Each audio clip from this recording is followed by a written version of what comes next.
자, 오늘 35가 공부할 차례입니다. 여러분 한번 제목 한번 읽어보실까요? 성령과 기질. 사도 바울이요, 어떤 한 서신서, 바울 서신서의 특징입니다.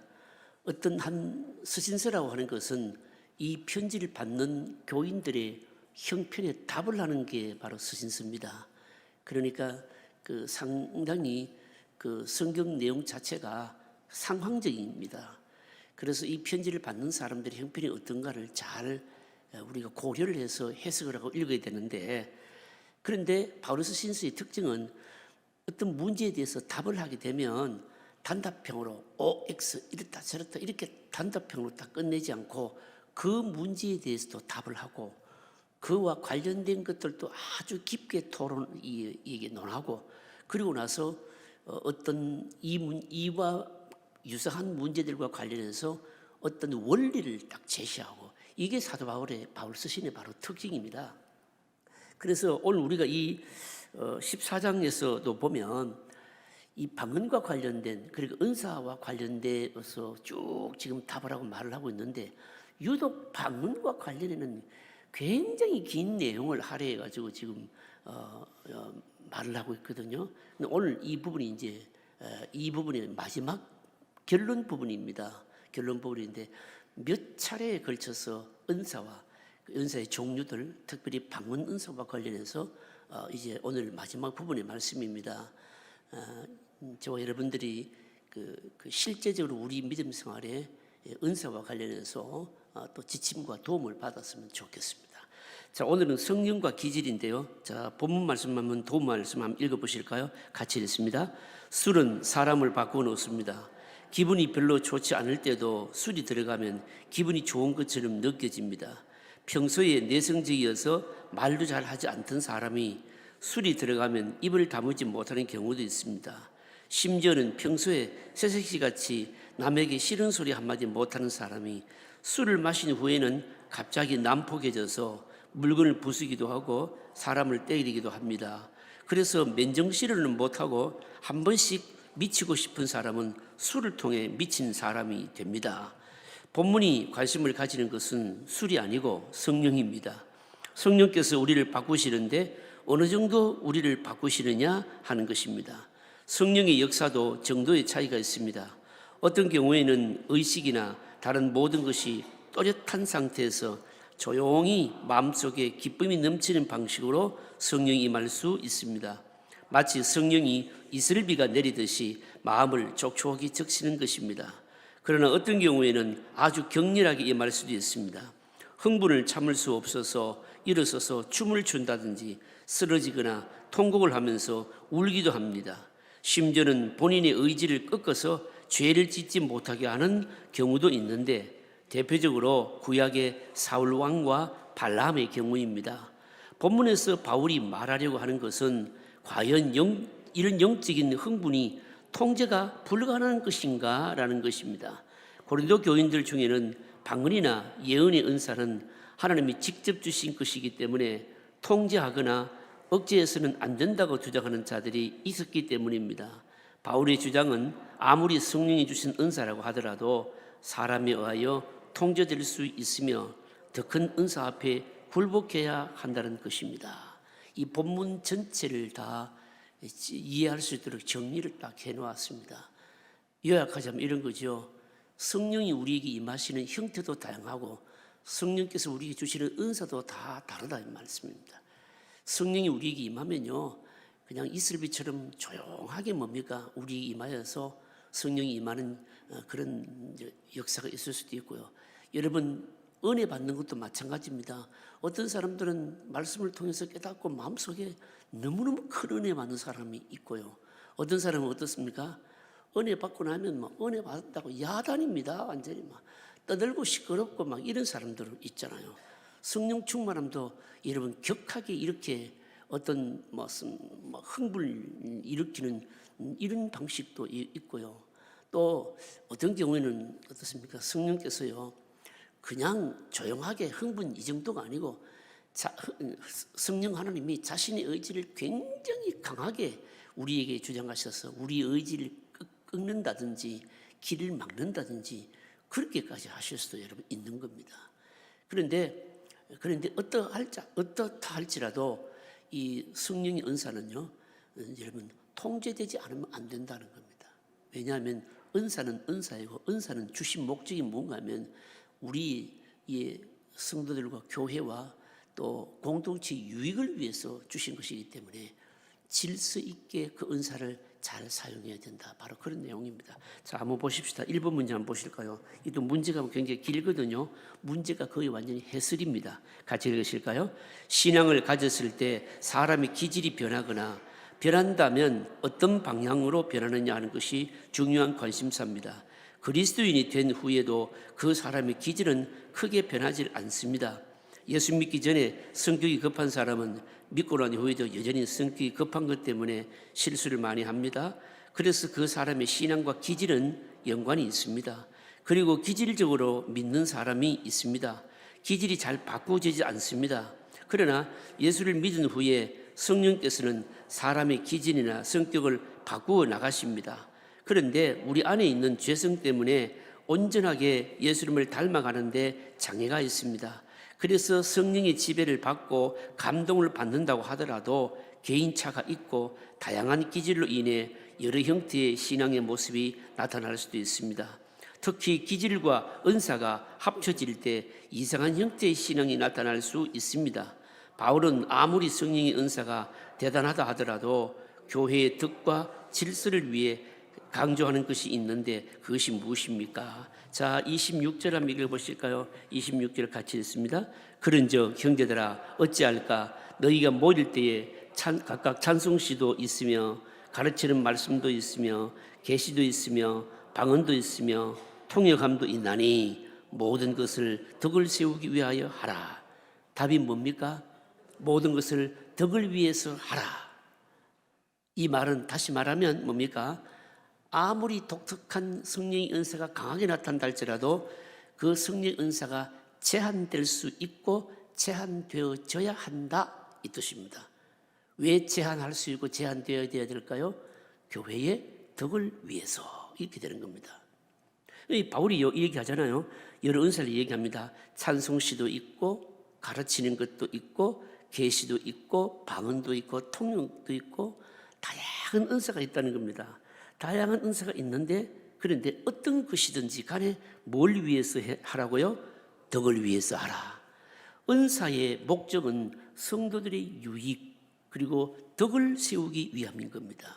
그래서 특정한 은사만 강조해서 그것만 막 내세우게 되면 무질서하게 된다라고 하는 겁니다. 여러분 이건 대단히 중요하죠, 그죠? 여러분 우리는요 누구든지 다 그럴 수 있습니다. 다른 사람들에게 없는데 나에게만 특별히 있는 은사가 있는데 이 은사를 자꾸 강조하고 싶고 자랑하고 싶고 그 은사를 뭡니까? 사용하고 싶고 내세우고 싶고 그럴 가능성이 여러분 있잖아요. 여러분 그럴 때 어떻게 해야 됩니까? 자기가 받은 그 특정한 어떤 특별한 은사만 내세우고 강조하고 주장하고 하게 되면 질서가 무너지기 때문에 그럴 때 어떻게 된다고요? 통제되고 그리고 교회의 유익과 덕을 위해서 얼마든지 제재되어야 된다, 제한되어야 된다 이렇게 말하고 있는 겁니다. 여러분 우리가 예배를 한번 볼까요? 여러분 많이 들어보셨을 겁니다. 한때요 뭐 열린 예배 여러분 들어보셨죠? 여러분 열린 예배 특징이 뭘까요? 예배라고 하는 것은 사실은 우리가 하나님을 만나는 것 아닙니까? 이렇게 정리하시면 됩니다. 예배는 하나님을 만나는 것인데 사실 하나님은 우리를 찾아오시는데 무엇을 가지고 찾아오시는가 하면 말씀을 가지고 찾아오십니다. 그럼 우리는 뭘 가지고 나아갈까요? 우리는 기도나 찬양이나 이런 고백을 가지고 하나님께 나아가는 겁니다. 이게 다 합쳐져서 이게 예배 요소예요, 이게요. 그래서 예배는 엄밀히 말하면 제일 중요한 것이 하나님이 우리를 찾아와 주셔야 되는 요소, 말씀입니다. 그리고 그 말씀을 듣고 우리가 찬양을 하고 그리고 뭡니까? 기도를 하고 이것은 우리의 어려운 것들을 간구하기도 하고 그리고 또 감사를 표현하기도 하고 우리가 하나님께 나아가는 거죠. 그래서 이 예배라고 하는 것도 물론 성령께서 우리에게 임하시면 참 자유로움이 있는 예배 참 좋죠. 그렇다고 해서 막 무질서하게 하면 안 되거든요. 근데 이 열린 예배라고 하는 거는요, 특징이 뭔가 하면요, 형식 같은 것은 어떤 격식은 전혀 중요하지 않다. 누구에게든지 감동되는 대로 표출하면 된다. 이게 바로 열린 예배의 특징이거든요, 여러분요. 그러면 이 열린 예배가 여러분 맞을까요, 안 맞을까요? 안 맞다는 거예요, 이게요. 왜 안 맞을까요? 자기 감동대로 그냥 감동되는 방식대로 그냥 다 그렇게 나가보세요. 여러분, 그러면 여러분 얼마나 무질서하게 되겠냐고요. 그래서 이 열린 예배는 사실은 수용이 안 되는 겁니다. 물론 열린 예배도 안 되지만 또 예배의 말입니다. 지나치게 어떤 격식이나 형식을 가지고 성령의 어떤 흐름이나 역사를 제한하는 그것도 여러분 안 되는 거예요. 예를 들어서 여러분 어떤 게 있을까요? 여러분 구약시대 여러분 다윗은 어떻게 했습니까? 막 하나님이 찾아 막 법궤를 옮기고 막 너무너무 기뻐가지고 막 춤을 췄는데 막 바지가 막 내려가고 뭐 그래도 막 춤을 췄잖아요, 여러분. 여러분 구약시대 보십시오. 시편을 보시면요, 하나님께 예배하는데요, 여러분 놀라울 정도로 각양각색이 뭡니까? 사람이 동원할 수 있는 악기는 다 동원해서 찬양했거든요. 여러분 우리 교회 이건 말입니다. 이건 뭡니까 이거? 이 드럼이요. 제가 제 교회 부임해서 보니까 드럼이 없는데 보니까 드럼이 없는 그 아주 깊은 연구가 있더만요, 보니까요. 여러분 얼마나 우리가 제한되고 격식 차린 우리 인간의 사고방식 속에 매여 있어서 말입니다. 하나님을 예배하는데 얼마나 많이 제한되어 있었는가. 여러분 우리가 깨달아야 되거든요. 여러분 이 악기가 무슨 죄악의 도구는 아니잖아요. 물론 이 악기를 가지고 회중의 전체 다른 악기와 조화롭게 뭡니까?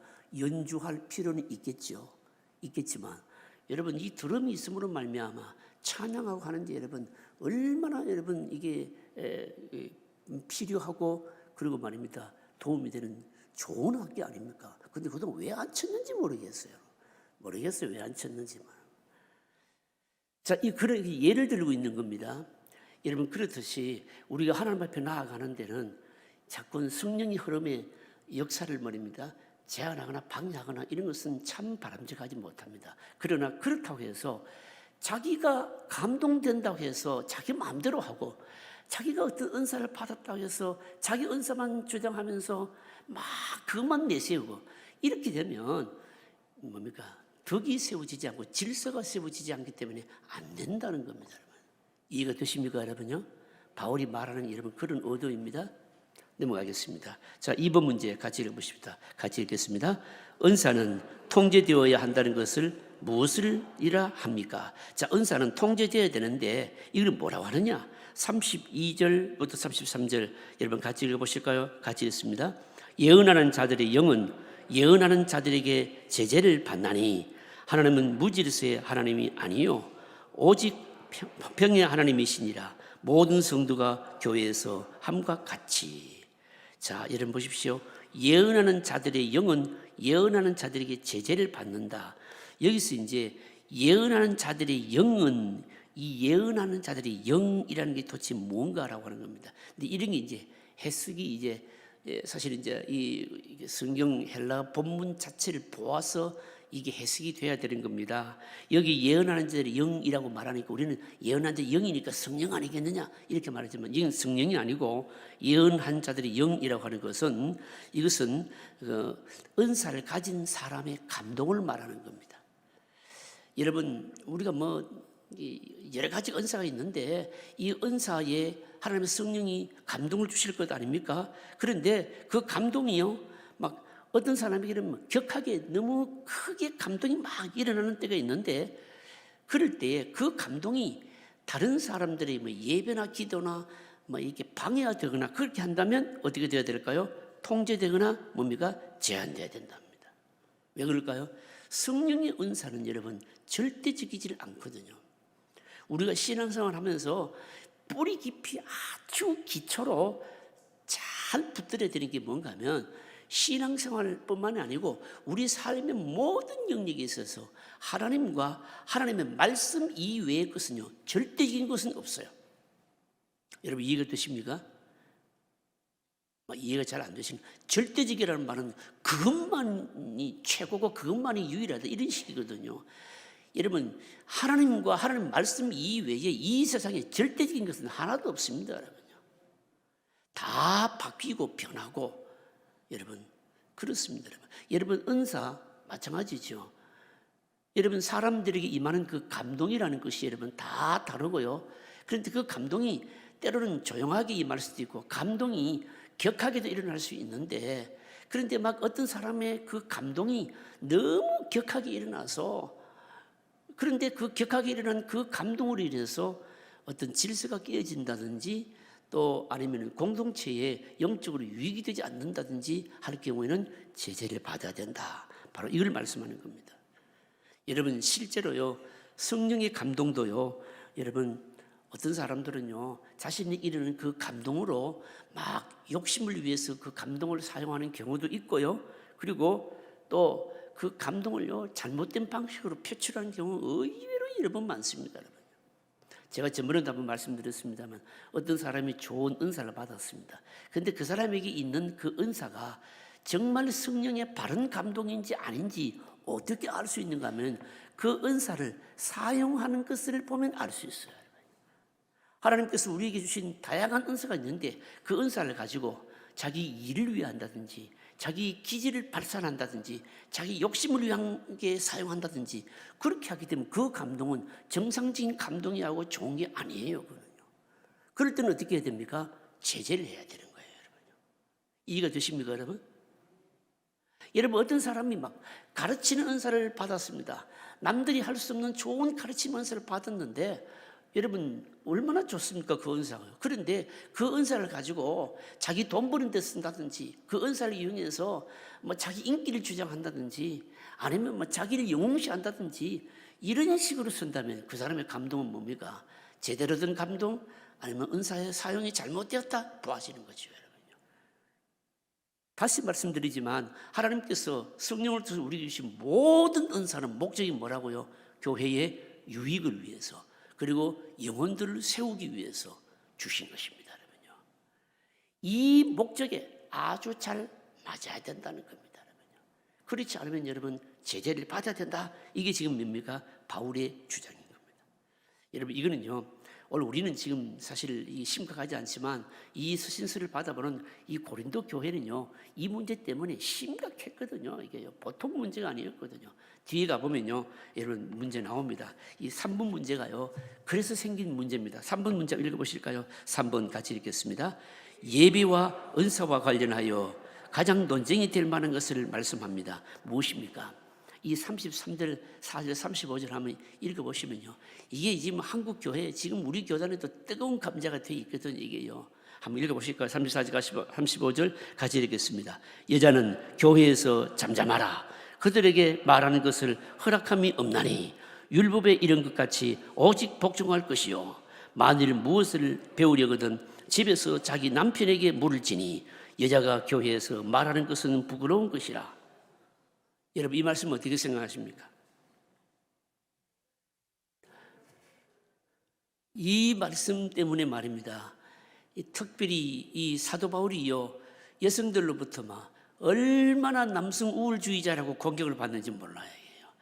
특별히 요즘 말입니다. 이 페미니스트들은요 바울을요 사람으로 취급 안 해요.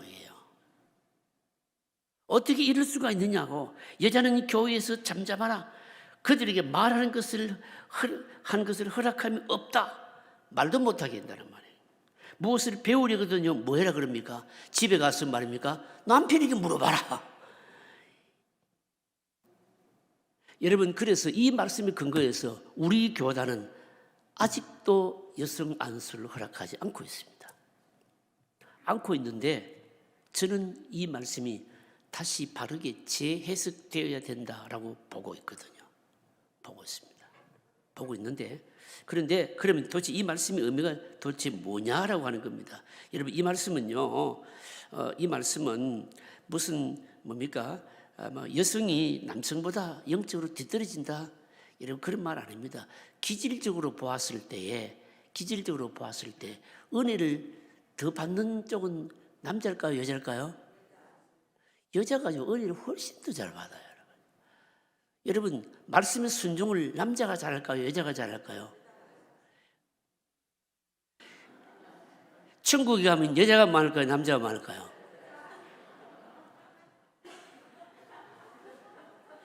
교도소에 가면 남자가 많을까요? 여자가 많을까요?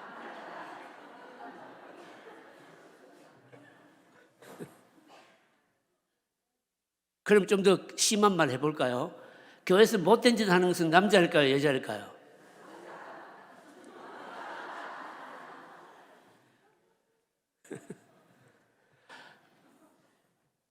여기 이 말씀은 여성들이 남성들보다도 영적으로 연약하다, 뒤떨어진다, 이걸 말하는 게 아닙니다. 여성들이 교회에서 가르칠 수 없다, 이런 걸 말하는 것이 아니고, 이 말씀은 당시 고린도 교회의 상황과 관련해서 해석을 해야 되는, 사실은 굉장히 어떻게 보면 좀 난해한 문제입니다. 왜 바울이 여성들로 하여금 교회에서 예언도 하지 말고 말도 하지 말고 공식상에서 남 앞에 나서서 가르치는 것 하지 말아라, 왜 그래 했느냐? 당시에 고린도 교회에 특수한 상황이 있었는데 제가 여러분들이 말씀드릴게요. 하나는 뭔가 하면요, 고린도 교회는요, 고린도를 우리가 고린도서 신을 딱 공부를 시작할 때부터 이 코린디아조마이, 헬라말로 고린도인이라고 하는 별명 말이 생길 정도로 고린도인이라면 음란한 사람이라고 말을 통칭이 될 정도로 고린도라는 지역 자체가 항구 도시인데다가 여러분 부산 생각하시면 됩니다. 여러분 항구 도시, 배 사람들이 왔다 갔다 하고 무역이 많이 이루어지고 돈이 많고, 그렇게 되면 술집도 많고 그런 그와 관련된 산업들이 발달돼 있고, 그러니까 이게 말입니다, 도시가요 굉장히 환락과 비슷하게 영 좋지를 못했거든요. 특별히 이방 신전들이 굉장히 많이 있었는데 여기에 이방 신전들의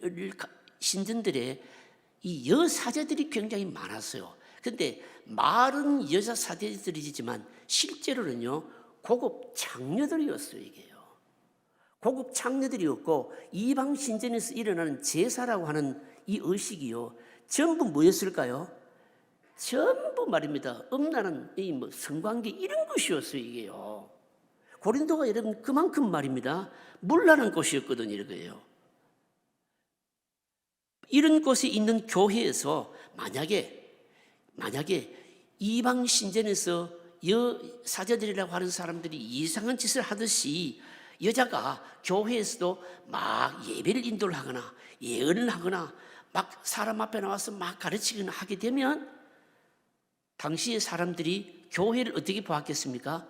교회도 저 이방 신전하고 별반 다를 것이 없구나라고 생각을 했다는 겁니다.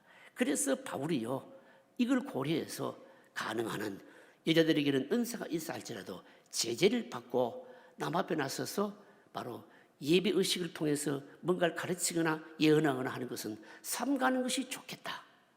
이해가 되십니까? 이해가 잘 안 되시는 모양인데 싫다는 말인지 좋다는 말인지, 어쨌든 바울이 말하는 의도는, 첫 번째 의도는 그겁니다. 그거고요. 그 다음에 또 하나 바울이 의도하는 바가 있습니다. 뭔가 하면요, 여러분 앞에서도 제가 몇 개 물었잖아요. 남자 여자 물었잖아요. 사람이 태어날 때부터 사람마다 기질이 다르고 남자와 여자를요 원래부터 하나님께서 말입니다 다르게 만드셨거든요. 여러분요 다르게 만들었습니다. 여성들이요 남성들보다도 영적인 부분에서 사실은 주관적이고 신비적일 가능성이 훨씬 많습니다. 제가 물어볼까요? 방언 은사를 받는 분인데 남자들 가운데 방언 은사를 받아가 방언하는 분들 보셨어요? 못 보셨어요? 거의 없다고 얘기해요. 그럼 왜 그렇게 여성들만 방언하는 사람이 많을까요? 여러분 하나님께서 우리가 신앙생활하는데 신앙의 기질이요 우리의 신앙과 여러분 절대 무관하지 않습니다. 어떤 사람은 말입니다 막 기질적으로 믿는데 보면 기질이요 조용한 사람은 막 박수치고 막 북치고 장구치고 교회에서 일하면 그게 굉장히 거슬리는 거예요. 그런데 어떤 사람은 여러분 우리 교회도 그런 분들이 있어요. 우리 교회 와가지고 혼자서 예배드리는데 저 4층에서 혼자서 손 들고 춤추고 있는 사람이 있어요. 여러분요 아, 뭐 어떻게 할까? 가만히 내버려둬라. 그냥 혼자 춤추게 하게 그냥 자기 감동되는 대로 하라는 거죠, 여러분요. 근데 어떤 사람은 와서 막 교회가 또 너무 조용하다가 또 막 그 트집 잡고 막 그래요. 그 사람들이 뭡니까? 자기 기질이 다 다른 거 얘기해요. 그런데 어쨌든 남성과 여성은요, 분명히 은사를 받고 그 은사에 예민하게 반응하고 은혜를 잘 받고 하는 데는 역시 남성들보다는 뭡니까? 여성들이 뭡니까? 훨씬 앞서요, 여러분요. 바울이 이걸 아는 거예요. 당시 고린도 교회 안에서도 말입니다. 이런 여성들도 많이 문제를 좀 많이 일으키지 않았겠나 생각이 됩니다. 이방 신전에서 있었던 여사제들의 어떤 그런 음란한 모습들도 문제가 되었기도 하지만 아마 방언의 은사를 받았다고 떠들었던 사람들 중에서 남성들은 분명히 적었을 것이고 여성들은 분명히 많았을 것입니다. 이 고린도서 신을 여러분 제가 이해하고 해석하려고 말입니다. 고린도서 신과 관련된 논문을 여러 수십 편을 읽었다고요, 제가요. 이 당시의 이 상황들을 말입니다. 충분히 고려하지 않으면 이거 잘못하면 이게 해석이 이상하게 되는 겁니다. 바울이 고린도 교회 교인들이 이 말을 할 때는 충분한 이유가 있었던 거예요, 이게요. 당연히 이래 했었어야 마땅한 거예요, 이게요. 왜냐하면 그렇게 되지 아니했으면 고린도 교회가 여러분 다 날아갈 판에 있는 거예요, 이게요. 이방 신전에서 이방인들이 행했던 것과 아무런 차별이 없는 겁니다. 그래서 뭡니다. 여성들이 볼 때는 막 바울이 막 남성 편력자처럼 아주 남성 우월자처럼 그렇게 보인 것 같이 과격하게 이렇게 말하기도 하지만 고린도 교회 당시 고린도 교회를 고려한다면 여러분 이거는 충분한 이해가 되는 거예요. 그렇게 이해를 해야 되는 겁니다. 자, 그렇다면 여러분 오늘날 우리들은 그럼 어떻게 해야 되겠냐 이 말입니다. 오늘날 사실은 여러분 앞으로도 여러분 그렇겠습니다만 교회 안에서의 여성들의 역할이 여러분 남성들보다도 역할이 훨씬 많고요. 실제로 교회 안에서 봉사하고 하는 사람들은 남성이 많습니까? 여성이 많습니까? 교회가요 제대로 막 섬기고 하는 이 일에는요 물론 남성분들도 열심히 하시는 분들도 어마어마하게 열심히 하시지만 대부분 뭡니까? 여성 봉사자들이 훨씬 많잖아요, 여러분요. 그리고요, 오늘 우리 사회가 굉장히 다원화되어 가기 때문에 이 여성들의 사역이요 굉장히 지금 필요하거든요. 우리가 이미 지난 시간에도 이미 이 부분에서 적용을 했잖아요. 상담을 한다든지 또 구제를 한다든지 도와주고 하는 남들에게 은밀히 하는 이런 모든 사역들은요 거의 다 여러분 여성들이 감당하고 있거든요. 여러분 그래서 지금 벌써 여성 사역자들이 굉장히 이 일을 많이 감당하고 있어요. 앞으로도 이 일이 활발하게 이루어질 거라 이 말입니다, 여러분요.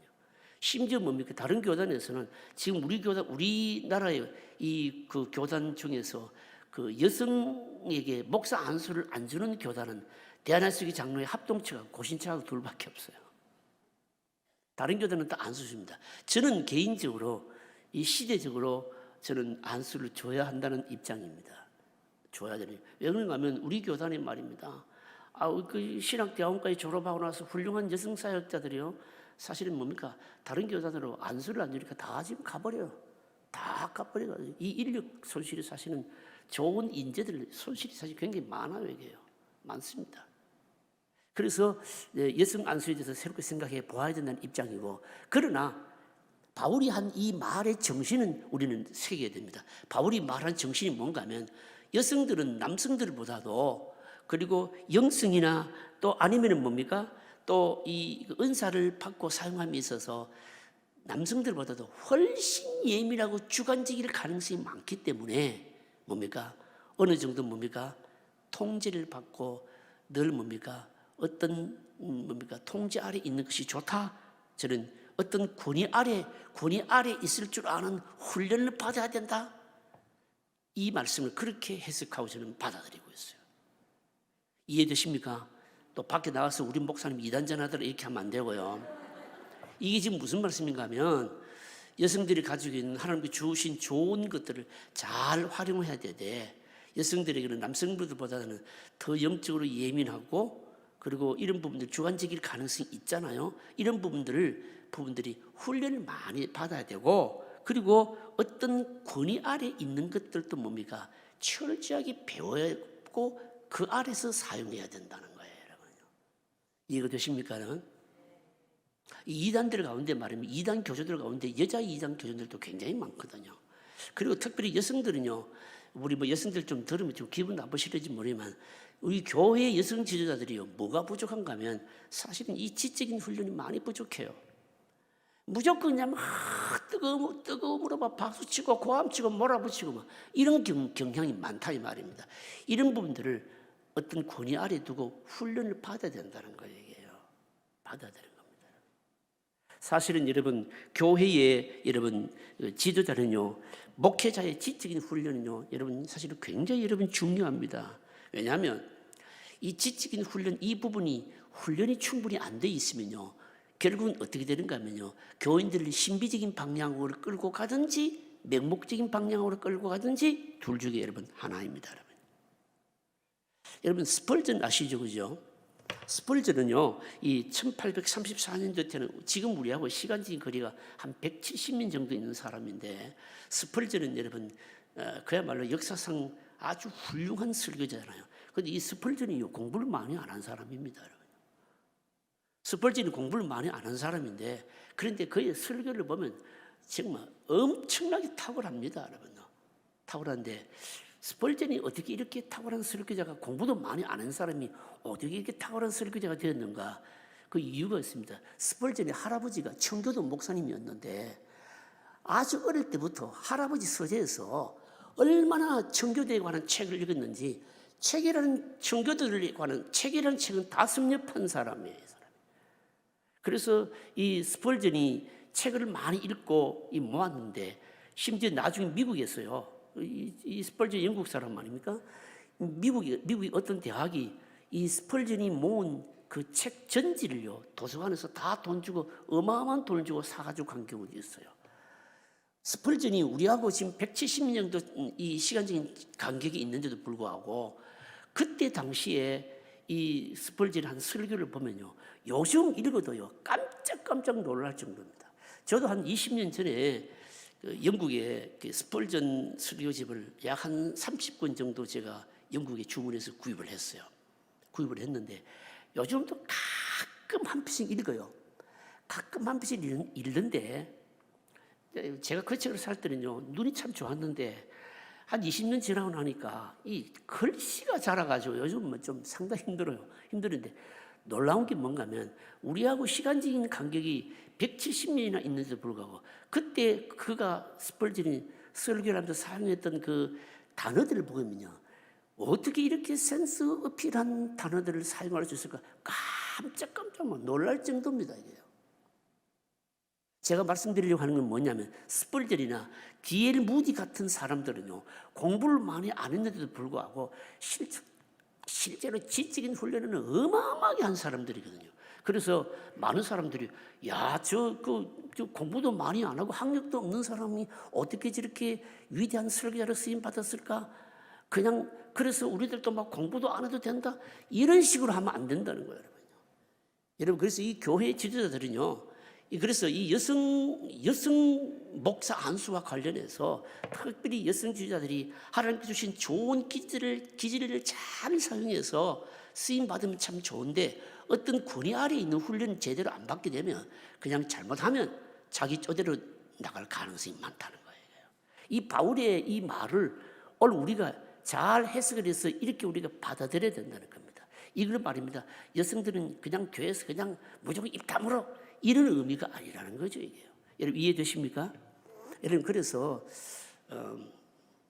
우리 교회는 사실 그런 면에 있어서 좀 아직까지 좀 조금 고쳐야 될 게 많이 있어요. 많이 있는데, 권사님들 보면 이 강단에 올라와서 기도하라 그러면 자꾸 강단에 안 오시려고 그러고 그러는데, 여러분 이런 건 다 깨져야 됩니다. 여러분 강단에 올라와서 하나님 앞에 나와서 춤추고 예배하고 노래하고 여러분 이런 것에 여러분 우리가 차별이 있어서는 여러분 안 되는 거죠, 여러분요. 누구든지 하나님 앞에서 하나님의 은혜대로 다 사용할 수 있는 거죠, 여러분요. 여러분, 이 한국 이 교회가요, 미국의 이 선교사님들의 영향을 받아서 이 한국 특별히 장로교가 그렇습니다. 여러분 너무 좀 격식 차린 부분들이 많이 있는데 이런 부분들 앞으로 과감하게 좀 더 깨어져야 될 부분입니다. 여기까지 하겠습니다. 몇 번 할 차례입니까? 4번 같이 읽으실까요? 여성이라고 해서 다른 사람들을 가르치지 못할 이유는 없습니다. 그러나 남을 가르치는 것은 단순히 가르치는 것으로 끝나지 않고 그 사람의 신앙 전반에 영향을 주게 되어 있습니다. 물론 정식으로 훈련을 받고 충분한 소양을 갖춘 후에 위임을 받은 부분에서 다른 사람을 지도하는 여성도 많이 있습니다. 그러나 너무 주관적이거나 신비적인 성향의 사람이 남을 가르치기 시작하면 회중 전체를 그런 쪽으로 끌고 갈 가능성이 큽니다. 그래서 강조하는 것이 무엇입니까? 자, 37절, 38절까지 읽으실까요? 같이 읽습니다. 만일 누구든지 자기를 선지자나 혹은 신령한 자로 생각하거든 내가 너희에게 편지하는 이 글이 주의 명령인 줄 알라. 만일 누구든지 알지 못하면 그는 알지 못한 자니라. 이 무슨 말씀입니까 이게요?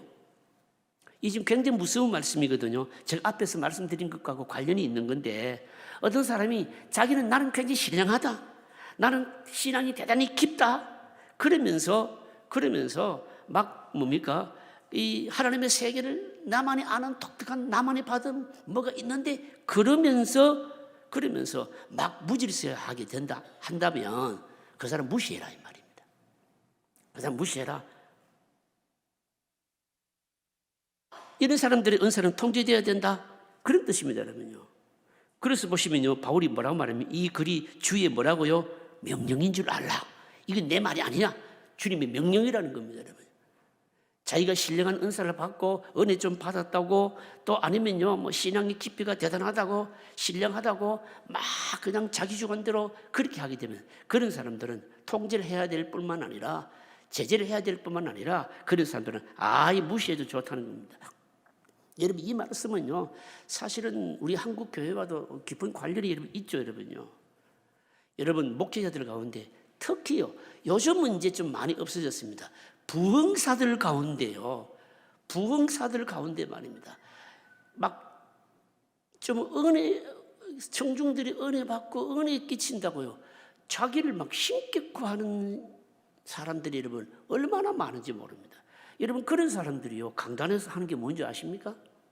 주로 욕하고요 막 이렇게 해요. 여러분 그거 말입니다. 얼마나 청중을 무시하고 하나님을 무시하는 건지 모릅니다. 여러분요. 그런 거는 아예 사람 취급을 하지 말아야 돼요. 하나님께로부터 어떤 은사 받았다고 나에게 절대 복종해야 돼. 그런 사람은요 철저하게 무시해도 여러분 괜찮습니다. 여러분요. 왜 그럴까요? 주님의 명령이기 때문에. 그런 사람들이 실제로는 뭐 안다 하지만 실제로 전혀 모른다. 여러분 이 37절 38절에 여러분 그 말씀입니다. 여러분 그래서 우리가 어떤 은사를 받거나 여러분 뭡니까? 하나님께서 우리에게 어떤 은혜를 주시면 그 은혜는 가지고 철저하게 뭡니까? 다른 사람을 섬기고 교회의 유익을 위하고 생명을 살리고 다른 사람을 높이고 하는데 뭡니까? 사용해야 된다는 거예요. 그렇게 하지 않고 자기를 절대시하거나 신격화하거나 뭐 이런 식으로 하게 되면 그 사람들은 뭡니까? 아예 무시해라는 거예요. 5번 문제입니다. 5번 같이 읽으실까요? 바울은 방언을 금하지 않습니다. 그러나 이런 한순간의 체험보다 더 사모해야 할 것이 무엇이라고 합니까? 자, 39절 47 읽어보실까요? 39절 47 마지막입니다. 같이 읽습니다. 그런즉 내 형제라 예언하기를 사모하며 방언 말하기를 금하지 말라. 모든 것을 품위 있게 하고 질서 있게 하라. 자, 여러분 보십시오. 이 결론 부분에 가서 조금 다르게 말하잖아요. 앞에서는요 예언하는 은사를 사모하라 이렇게 했는데 예언하기를 사모하며 그 다음에 뭡니까? 방언하지 말라 이 말 아니고 뭡니까? 방언 말하기를 금하지 말라 이렇게 말하는 겁니다. 무슨 말씀입니까?